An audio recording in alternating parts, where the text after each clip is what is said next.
¿Qué tal mis amigos? Espero se encuentren excelentemente bien en este día. En esta ocasión les traigo la última parte del libro, 50 cosas que no debes saber. Como les había dicho en el primer video, el escritor escribió este libro en el año 2003, ya han pasado muchos años, pero, ¿qué fue lo que sacó a la luz este escritor? Aquí te presento otros 10 datos. Que, en su momento, y hasta el día de hoy, nos pueden sorprender. En el minuto 1, minuto 2, minuto 3, y minuto 4, te dejaré una tarjeta de enlace al primero, segundo, tercero y cuarto video respectivamente. Sin nada más que decir, comencemos. 50 cosas que no debes saber. Última parte. Número 41. Un experto del FBI testificó que los detectores de mentiras son indebidos para el examen de seguridad. Ahora volvamos nuestra atención al último miembro de nuestro artefacto de pruebas defectuosas. El polígrafo, más comúnmente conocido como detector de mentiras. Inventado por la misma persona que creó Wonder Woman y su lazo dorado que te hace decir la verdad, no estoy bromeando, se dice que el polígrafo detecta el engaño basado en señales corporales sutiles, como la frecuencia del pulso y la sudoración. A sus defensores les gusta afirmar que tiene una tasa de éxito del 90% o más. Esto es pura basura. Si bien la evidencia en contra de los detectores de mentiras es demasiado voluminosa para entrar aquí, será muy instructivo mirar una declaración del Dr. Drew Richardson. Richardson es un científico que fue agente del FBI durante 25 años. A fines de los años 80 y principios de los 90, se ocupó de los polígrafos. En el otoño de 1997, un subcomité del Poder Judicial del Senado celebró audiencias sobre el laboratorio de delitos del FBI. Richardson dio un abrasador testimonio sobre los polígrafos. Refiriéndose específicamente a la práctica de usar detectores de mentiras para interrogar a personas en posiciones sensibles, dijo bajo juramento: está completamente sin ningún fundamento teórico y no tiene absolutamente ninguna validez. Aunque existe un desacuerdo entre los científicos sobre el uso de las pruebas de polígrafo en asuntos penales, existe un acuerdo casi universal de que el examen poligráfico es completamente inválido y debe detenerse. Debido a la naturaleza de este tipo de examen, normalmente se esperaría que produjera un gran número de resultados falsos positivos, acusar falsamente a un examinado de mentir sobre algún tema. Como resultado de las grandes consecuencias de hacer esto con un gran número de agentes de la ley y oficiales de la comunidad de inteligencia, la prueba ahora ha sido manipulada para reducir los resultados falsos positivos, pero en consecuencia no tiene poder para detectar el engaño en el espionaje y otros asuntos de seguridad nacional. Por lo tanto, creo que prácticamente no hay probabilidad de atrapar a un espía con el uso de técnicas de detección de polígrafo. Creo que un examen cuidadoso del caso de Aldrich Ames revelará que cualquier deficiencia en el uso del polígrafo no fueron simplemente errores por parte de los examinadores del polígrafo involucrados, y no se habrían eliminado si el FBI en lugar de los polígrafos de la CIA hubieran realizado estos exámenes. En cambio, creo que esto es en gran medida un reflejo de la completa falta de validez de esta metodología. En la medida en que confiemos en los resultados del examen de polígrafo y, como consecuencia, reduzcamos las técnicas de investigación de seguridad tradicionales, creo que nuestra seguridad nacional está seriamente comprometida. Después de rasgar uno nuevo, el FBI silenció a Richardson, negándose a dejarlo hablar públicamente sobre el tema nuevamente. Número 42. La compañía Bayer hizo heroína. La aspirina no es la única droga maravillosa que hace maravillas que hizo Bayer. El gigante farmacéutico alemán también introdujo heroína en el mundo. La compañía estaba buscando un supresor de la tos que no tuviera efectos secundarios problemáticos, principalmente adicción, como la morfina y la codeína. Y si pudiera aliviar el dolor mejor que la morfina, sería un bono de bienvenida.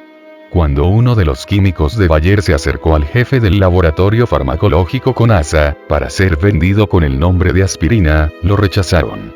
El jefe estaba más interesado en otra cosa que los químicos habían preparado: la diacetilmorfina.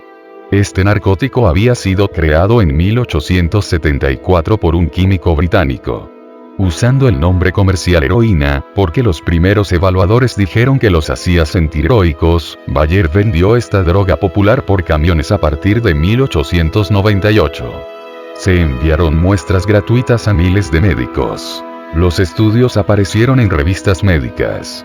El Sunday Times de Londres señaló: en 1899, Bayer producía aproximadamente 1 tonelada de heroína al año y exportaba la droga a 23 países, incluido Estados Unidos. Los medicamentos que contenían un poco de heroína estaban disponibles sin receta en las farmacias, al igual que la aspirina en la actualidad. La Asociación Médica Americana le dio a la heroína su sello de aprobación en 1907. Pero los informes de adicción, que ya habían comenzado a aparecer en 1899, se convirtieron en un torrente después de varios años. Bayer había lanzado sabiamente aspirina el año después de la heroína, y este nuevo analgésico y antiinflamatorio no adictivo estaba en camino de convertirse en la droga más popular de la historia. En 1913, Bayer salió del negocio de la heroína.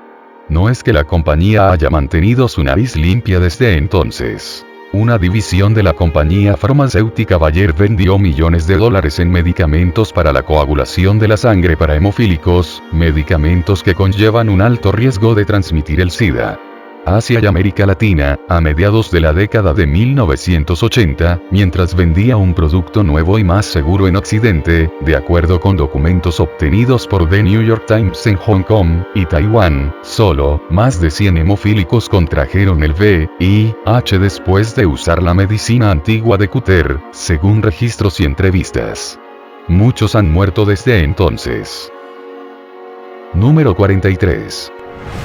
El LSD se ha utilizado con éxito en la terapia psiquiátrica. Dada la demonización de la droga psicodélica LSD, puede parecer inconcebible que los psiquiatras convencionales la administraran a los pacientes durante las sesiones. Sin embargo, durante al menos 20 años, eso es exactamente lo que sucedió. Creado en 1938, el LSD se sugirió por primera vez como una herramienta en psicoterapia en 1949. El año siguiente vio los primeros estudios en revistas médicas y psiquiátricas. En 1970, cientos de artículos sobre los usos del LSD en la terapia habían aparecido en el Journal of the American Medical Association y muchas otras revistas. Se formaron 2 organizaciones profesionales para esta especialidad, una en Europa y la otra en América del Norte. Se realizaron asambleas internacionales en Princeton, Londres, Ámsterdam y otros lugares. De 1950 a 1965, se administró LSD junto con terapia a unas 40.000 personas en todo el mundo. En su libro definitivo sobre el tema, Psicoterapia con LSD, el psicoterapeuta transpersonal Stanislav Grof explica lo que hace que el LSD sea una ayuda tan buena para la cabeza. El LSD y otros psicodélicos funcionan más o menos como catalizadores y amplificadores inespecíficos de la psique. En las dosis utilizadas en la experimentación humana, los psicodélicos clásicos, como el LSD, la psilocibina y la mescalina, no tienen ningún efecto farmacológico específico. Aumentan el nivel energético en la psique y el cuerpo, lo que lleva a la manifestación de procesos psicológicos latentes. El contenido y la naturaleza de las experiencias que estas sustancias inducen no son, por lo tanto, productos artificiales de su interacción farmacológica con el cerebro, psicosis tóxicas, sino expresiones auténticas de la psique que revelan su funcionamiento en niveles que normalmente no están disponibles para observación y estudio. Una persona que ha tomado LSD no tiene una experiencia con LSD, pero hace un viaje a los recesos profundos de su propia psique. Cuando se usa como herramienta durante la terapia a gran escala, Grof dice que el potencial del LSD parece ser extraordinario y único. La capacidad del LSD para profundizar, intensificar y acelerar el proceso psicoterapéutico es incomparablemente mayor que la de cualquier otra droga utilizada como un complemento a la psicoterapia. Debido a los malos viajes experimentados por los usuarios ocasionales, sin mencionar la histeria antidrogas en general, el LSD fue prohibido en los Estados Unidos. En 1970, la Agencia de Control de Drogas declara: El estudio científico del LSD cesó alrededor de 1980 cuando la financiación de la investigación disminuyó. Lo que la DEA no menciona es que actualmente se están realizando investigaciones médicas y psiquiátricas, aunque en silencio. Pocos investigadores tienen los recursos y la paciencia para saltar a través de los innumerables aros necesarios para probar psicodélicos en las personas, pero están ocurriendo algunos experimentos con LSD, éxtasis, DMT, ketamina, peyote, y otras sustancias similares en América del Norte y Europa. Las universidades involucradas en esta investigación incluyen Harvard, Duke, Johns Hopkins, y University College London y la Universidad de Zurich. Número 44. Carl Sagan fue un ávido fumador de cannabis. Cuando se habla de científicos que alcanzaron el estatus de estrella de rock en la segunda mitad del siglo XX, el fallecido astrónomo y biólogo Carl Sagan está a la altura de Stephen Hawking. Su Cosmos, 1980, es uno de los libros de ciencia más populares jamás escritos, y se ha colocado en la lista de los más vendidos según el New York Times, durante 70 semanas, y desde entonces permanece impreso permanentemente. Fue un compañero de la serie de televisión PBS del mismo nombre, que, junto con numerosas apariciones en Tonight Show, introdujo a Sagan y su frase enfáticamente declarada miles de millones, en la cultura pop. Su única novela, Contact, se convirtió en una película de amor u odio protagonizada por Judy Foster como un antiguo científico en busca de vida extraterrestre, con Matthew McConaughey como un copo de la nueva era que, inevitablemente, hace su propia forma de contacto con ella. Además de sus credenciales de la cultura pop, Sagan fue amigo de numerosos ganadores del premio Nobel legendario mientras todavía estaba en la universidad, recogió un premio Pulitzer por su libro Dragons of Eden y consultó para la NASA, MIT, Cornell y Rand. Diseñó las postales de la raza humana para los extraterrestres que pudieran estar allí, la placa a bordo de las sondas espaciales Pioneer, y el registro de las sondas Voyager. Por lo tanto, puede ser una sorpresa que Sagan fuera un ávido fumador de marihuana. Algunos incluso podrían llamarlo un adicto. En su biografía definitiva del famoso científico, Keay Davidson revela que Sagan comenzó a fumar regularmente a principios de la década de 1960, y que Dragons of Eden, que ganó el Pulitzer, obviamente fue escrito bajo la inspiración de la marihuana. Davidson dice de Sagan: puedo recordar una ocasión, duchándome con mi esposa mientras estaba drogada, en la que tuve una idea sobre los orígenes y la invalidez del racismo en términos de curvas de distribución gaussianas. Era un punto obvio, en cierto modo, pero rara vez se hablaba. Dibujé curvas en jabón en la pared de la ducha y fui a escribir la idea.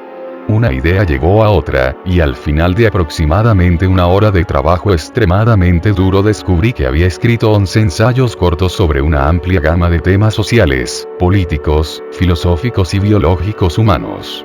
El firme ateo humanista Sagan se acerca peligrosamente al misticismo en algunos pasajes. Estoy convencido de que hay niveles de percepción genuinos y válidos disponibles con el cannabis, y probablemente con otras drogas, que, a través de los defectos de nuestra sociedad y nuestro sistema educativo, no están disponibles sin esas drogas. Tal observación se aplica no solo a la autoconciencia y a las actividades intelectuales, sino también a las percepciones de personas reales, una sensibilidad enormemente mejorada a la expresión facial, entonaciones y la elección de palabras que a veces produce una relación tan cercana como si dos personas estuvieran leyendo las mentes de los demás. Número 45. Uno de los héroes de la película, La caída del halcón negro, es un abusador de menores convicto.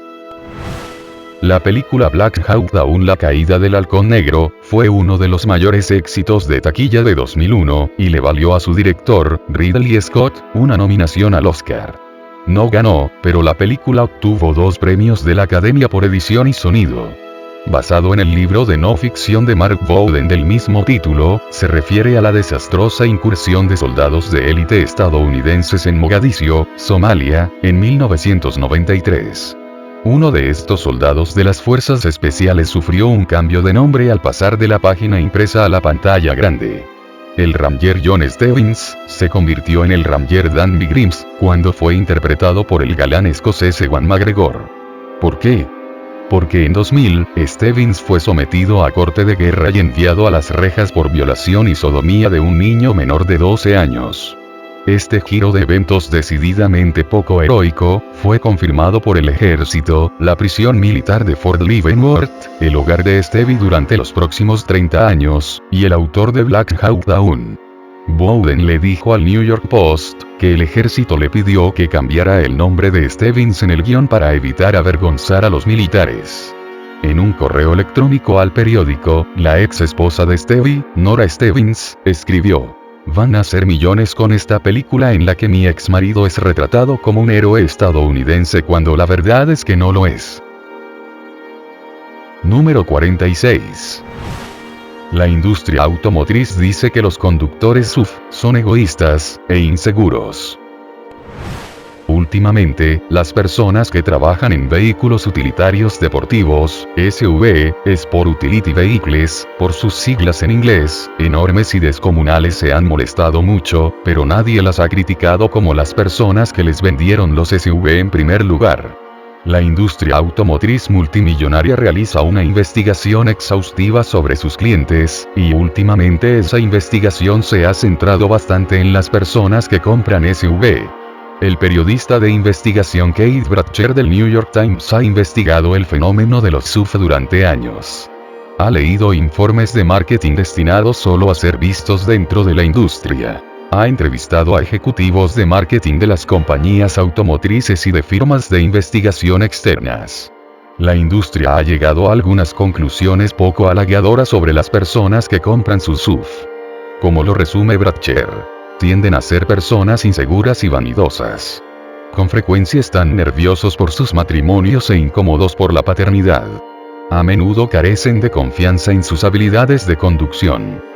Sobre todo, son propensos a ser egoístas y egocéntricos, con poco interés en sus vecinos y comunidades. David Bostwick, director de investigación de mercado de Chrysler, le dijo a Bratcher: "En comparación con los que compran minivans igualmente grandes, los conductores de SUV son egoístas". Uno de los principales ingenieros de General Motors también habló de la diferencia entre los monovolúmenes y los SUV. Los propietarios de los SUV quieren ser más como tengo el control de las personas que me rodean. Continuó. El vicepresidente ejecutivo de operaciones automotrices norteamericanas de Honda reveló: "Las personas que compran SUV en muchos casos compran primero el exterior y luego el interior. Primero compran la imagen del SUV y luego la funcionalidad". Los defensores de los SUV han atacado a Bratcher por informar de estas cosas, pero siempre olvidan el punto crucial. Bratcher no es el único que golpea a los propietarios de SUV. Es la propia industria automotriz. Número 47. La palabra squaw no es un término burlón para la vagina. Se cree ampliamente que squaw es una palabra cruda para la vagina. Si las personas bajo esta interpretación errónea creen que la palabra es nativa americana, específicamente del idioma Mohawk, o fue inventada por europeos, piensan que llamar a una mujer squaw es lo mismo que llamarla cunt. Los activistas están en una cruzada para acabar con la palabra, que forma parte de más de 1000 nombres de lugares en los Estados Unidos, y han tenido cierto éxito. Una ley de Minnesota de 1995, por ejemplo, ordenó el cambio de todos los nombres geográficos que contienen la palabra incomprendida.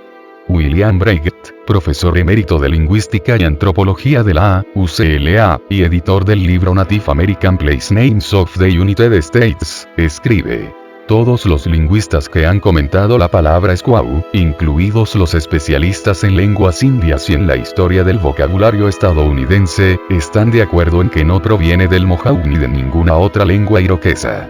Más bien, la palabra fue prestada ya en 1624 de Massachusetts, el idioma de los algonquianos en el área que ahora llamamos Massachusetts. En ese idioma significaba simplemente mujer joven. Varios idiomas de la familia algonquina, incluidos Cree, Ojibwa y Fox, todavía usan palabras similares para mujer. La confusión podría haber venido del hecho de que la palabra Mohawk para las partes traviesas de una mujer es Otsisquah. Pero como Mohawk pertenece a una familia lingüística diferente, iroqueses, las etimologías de las palabras están completamente separadas. Brecht señala que los hablantes actuales de Mohawk no consideran squaw de ninguna manera relacionada con su palabra para vagina. En un ensayo que le valió amenazas de muerte, la narradora de Abenaki y consultora histórica Marge Bruchak escribió: cualquier palabra puede doler cuando se usa como arma. Prohibir la palabra no borrará el pasado y solo dará a los opresores el poder de definir nuestro lenguaje. Si aceptamos la calumnia e internalizamos el insulto, desacreditamos a nuestras ancestros femeninas que no sintieron vergüenza al escuchar la palabra pronunciada. Prohibir las palabras indígenas discrimina a los nativos y sus lenguas. ¿Debemos condenarnos a hablar solo el inglés? ¿Qué pasa con todas las palabras de otros idiomas nativos americanos? Número 48. Puede enviar cartas por poco, o sin costo. Es posible que nunca reciba otro correo, pero tengo que contarle un secreto. Es posible enviar cartas gratis o muy por debajo de las tarifas postales actuales. La información sobre cómo vencer al sistema postal ha estado dando vueltas durante décadas, pero no se recopiló en un solo lugar hasta que el editor ilegal Lumpanix presentó cómo desatornillar la oficina de correos por Mr. y un zip en 2000. No contento con teorizar desde una torre de marfil, Unsip sometió estos métodos a la prueba definitiva del mundo real. Envió cartas por correo. También examinó los sobres en los que cientos y cientos de clientes habían pagado sus facturas de servicios públicos. En base a esto, ofrece pruebas de que las cartas con franqueo insuficiente a menudo llegan a sus destinos. La clave es que las máquinas que escanean sellos funcionan increíblemente rápido, procesando 10 letras por segundo. También son bastante poco sofisticados en sus métodos de detección, confiando principalmente en el recubrimiento brillante de los sellos como señal. Debido a esto, es posible utilizar con éxito sellos de tasa más baja, incluidos sellos obsoletos, sellos postales e incluso sellos de 1 centavo. Más allá de eso, Unsip envió con éxito letras fijadas solo con los bordes perforados de un bloque de sellos. Incluso esas pseudomarcas enviadas por organizaciones benéficas como Easter Seals o grupos ambientales pueden engañar a los escáneres. Descomprimir cubre más técnicas que incluyen posicionamiento de sellos, correo medido, sellos de 2 centavos y otros trucos. Excepto quizás por la estafa de dirección invertida, ninguno de estos trucos garantizará que su misiva llegue a su destino, por lo que no querrá probarlos con letras importantes. Pero si quiere ahorrar unos pocos centavos de vez en cuando, o más probablemente, quiere divertirse hackeando el sistema postal, puede hacerlo. Número 49. La influencia de los anunciantes en los medios de noticias es amplia. En 1995, las noticias de San Jose Mercury casi se hundieron debido a un boicot por parte de todos los anunciantes de su compañía automotriz. ¿Por qué estaban tan furiosos? The Merck había publicado un artículo que decía a los consumidores cómo negociar un mejor precio con los concesionarios de automóviles. Cuando el editor ejecutivo del Chicago Sun-Times, Larry Green, fue desafiado por mostrar favoritismo editorial hacia los anunciantes, declaró abiertamente: "Tenemos que cuidar a nuestros clientes". En su encuesta de 2002, el Proyecto para la Excelencia en el Periodismo preguntó a 103 salas de noticias de televisión locales en los Estados Unidos sobre la presión de los patrocinadores. En total, el 17% de los directores de noticias dicen que los patrocinadores los han desanimado a buscar historias, en comparación con el 18% del año pasado, y el 5% han sido presionados para cubrir historias sobre patrocinadores, un poco más del 47% del año pasado. De las estaciones que investigaron las compañías automotrices que eran patrocinadoras, la mitad sufrió económicamente por ello, generalmente por la retirada de publicidad. Una compañía de automóviles canceló 1 millón de anuncios que había planeado con una estación. En una encuesta clásica de 1992, que necesita repetirse desesperadamente, el Departamento de Periodismo de la Universidad de Marquette contó los resultados del cuestionario de 147 editores de diarios. Entre los hallazgos: 1.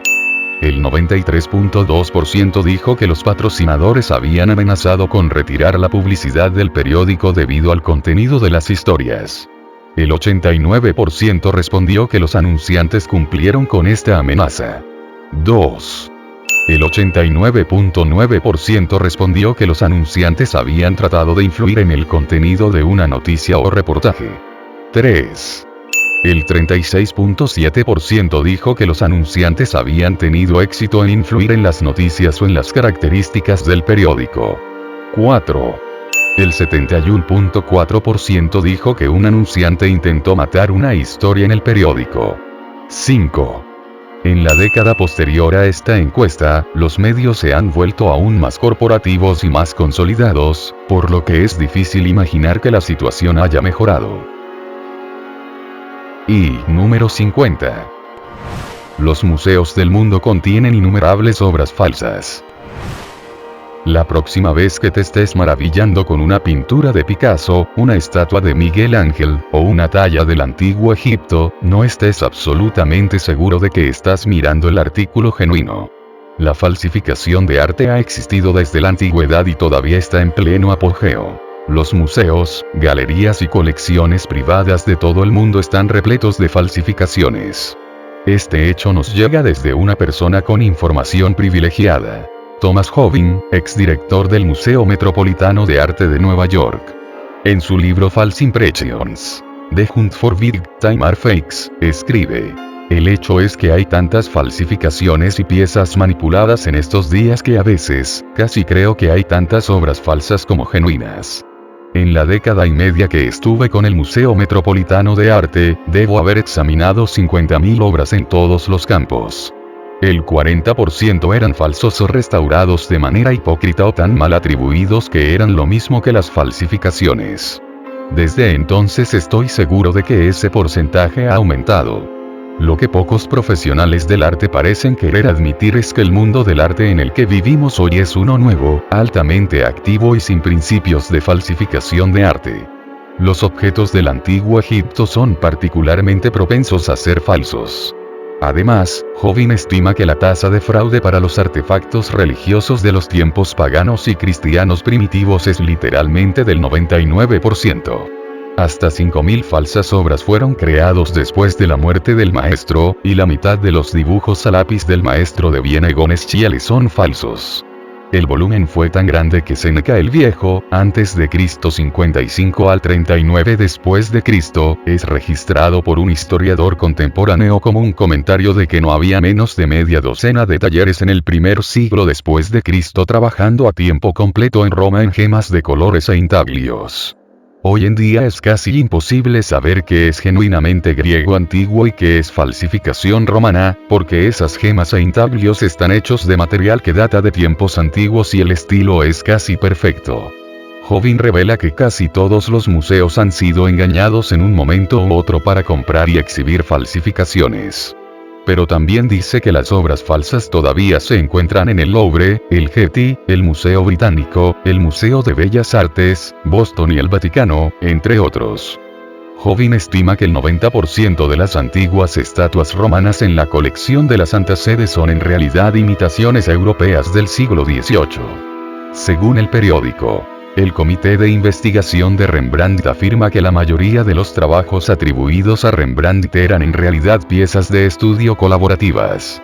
Es suficiente para hacerte cuestionar el techo de la Capilla Sixtina.